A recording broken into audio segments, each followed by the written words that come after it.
You know, Denise, in the first few years after graduate school, I was just in love with my profession. And that seems to be the case for most people as they're starting out. But some people have this unfortunate experience of professional burnout. Actually, it's more common than we'd like to think. And I think it happens because we're in a helping profession and we tend to be givers and we tend to neglect our own needs sometimes. Absolutely. You know, it's not many professions where your own emotions are called into play virtually every hour. Absolutely. That if you're walking in the shoes of your clients, that means that you're experiencing some of their worst emotional experiences on an hourly basis. Now, is that true of the guy in the cashier at the supermarket or the barista at Starbucks? I don't think so. No, they're not. Although they may get yelled at by a customer or two. They may, but then so can we. So what are some of the signs and symptoms of professional burnout? One of the most common ones is maybe dreading going to work on Monday or the next day. You know, when you're not looking forward to it, that's usually pretty typical of maybe you're feeling overwhelmed. Yeah, there's a big contrast between, ooh, Monday's coming, and I've been thinking over the weekend about how I could use this new technique with this particular client versus not again. Monday already? Absolutely. Another one might be that we just find ourselves less interested in the process of therapy. And I would say, you know, being a little bit bored with the process. Yes, and instead of hanging on every word of our client, finding ourselves perhaps looking at the clock a little bit too often and thinking about lunch during the session rather than thinking about that client's needs. And one thing that most people may not recognize as being a sign of burnout is if they're doing too much self-disclosure in the therapy room with their clients. Right, because you know, one thing that happens as we engage in these relationships all day, and if our practice is expanding because we're doing well, we're working more and more hours, this is at the expense of our friendships. And so we still need to tell somebody how excited we are that our granddaughter took their first steps. And so we're forcing this upon our clients who don't need to hear it. Now, self-disclosure is not always bad, but you've got to make sure that it's meeting the needs of your clients and not of you. Absolutely. And you mentioned that maybe you're putting a lot of clients on your schedule, having a busy day. That's actually another symptom, Bill, that maybe we are really packing in a lot of extra clients. Maybe that's because we're in a cash flow problem or in our personal life. Maybe we're trying to increase our income. And with therapy, we know it's difficult to increase your income. The only way you can do it is by putting more patients in the day, typically. So it becomes that's actually a symptom that could indicate that we are experiencing burnout. So we're perhaps working more hours, not because we're enjoying our work so much, but because we're avoiding home. And why are we avoiding home? Maybe there's some problems at home that we're trying to avoid.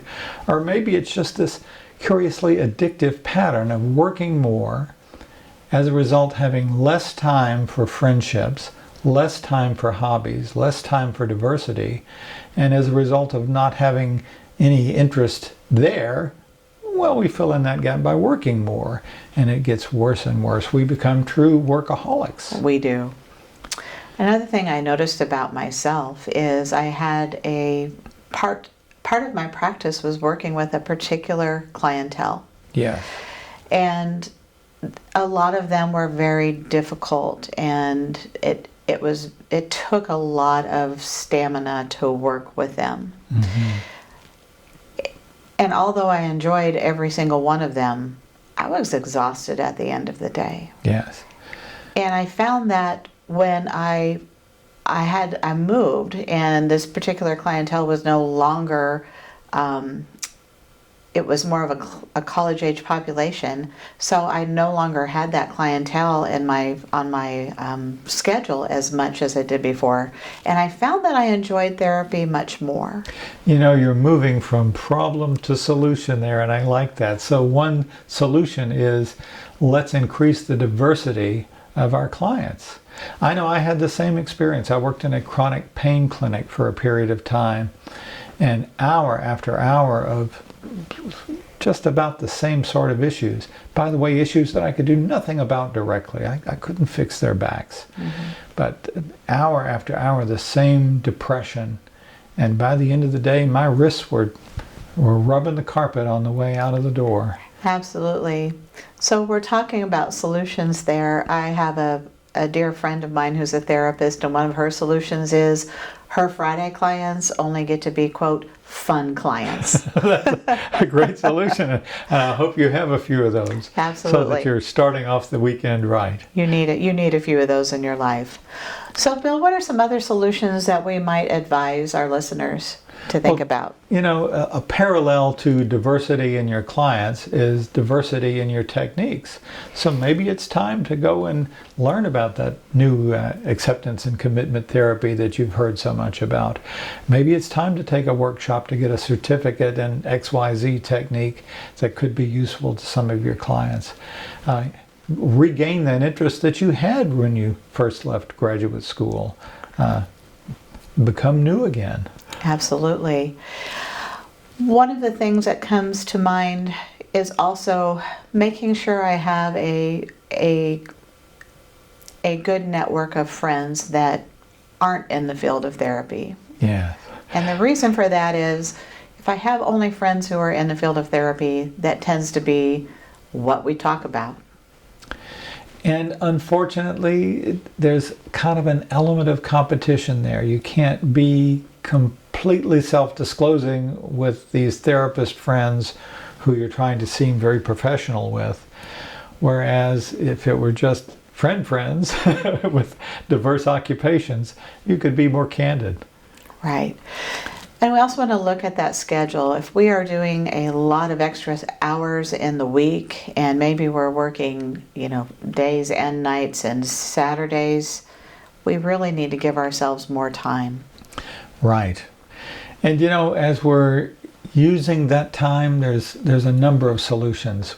We could, for example, pick up a side hustle. Just because we're therapists doesn't mean we are required by law to be a therapist 24/7.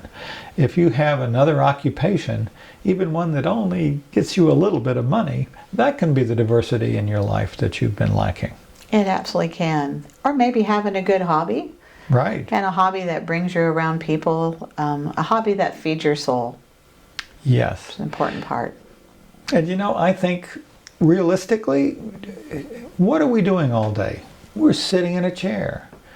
Would we recommend that to any of our clients? No, you need exercise. Exercise is the antidote to depression for many people. And so we're not immune from that. So getting a hobby that involves some exercise would be one of my top choices. Absolutely.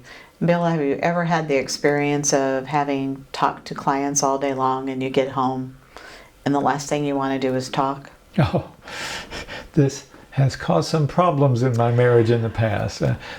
She's very excited about the things that have happened in her day, and to me it sounds like another session. And no, that didn't help. No, it didn't. So being able to come home with some energy to spend with your family is an important thing. Right. Last but not least, you can get some therapy yourself. Physician, heal thyself. If it's good for our clients, it's good for us. And there could be some hidden issues that are going along with that burnout, that the burnout may be masking something else going on in your life. Perhaps your own depression, or perhaps your own relationship issues that are not getting addressed. And I know some of us think we should be smart enough to figure that out for ourselves, but we all have our own blind spots, and it takes another person to help us look through those. this is not ending on a high note, unfortunately, but this is the end. This is the end of our video series that in some ways parallels the book that we wrote together. I would like to recommend that if you found these videos engaging, check out our book. You can find it online on Amazon in print form. You can also find it in downloadable form there, but I'll give you a little secret. If you go to our website at therapyappointment.com, we can give you access to a PDF download of the entire book for free. And Bill, our listeners might be curious as to why we're willing to give away something for free. Right, something that took a lot of energy for us for, what, the better part of a year. Well, corny as it may sound, generativity. You may have noticed that I am not young. And sure enough, the developmental psychologists were right. As I get older, I begin to think more about just passing some information on to the next generation. Absolutely. And I think one of my most favorite things is just being able to mentor anybody as they go into a psychotherapy practice. That's a process I enjoy. And I hope that our viewers have maybe had some virtual mentoring from us during these sessions. Yes, and nothing would give me more pleasure. And quite honestly, even though obviously we're in the business of promoting therapyappointment.com as our practice management software, I genuinely believe it makes a therapist's life so much better. I wouldn't want to have my practice without it, that's for sure. It lets us focus on patients, not paperwork, as we say. Absolutely. So, hope to see you around. Thank you for joining us. And by the way, thank you for your service.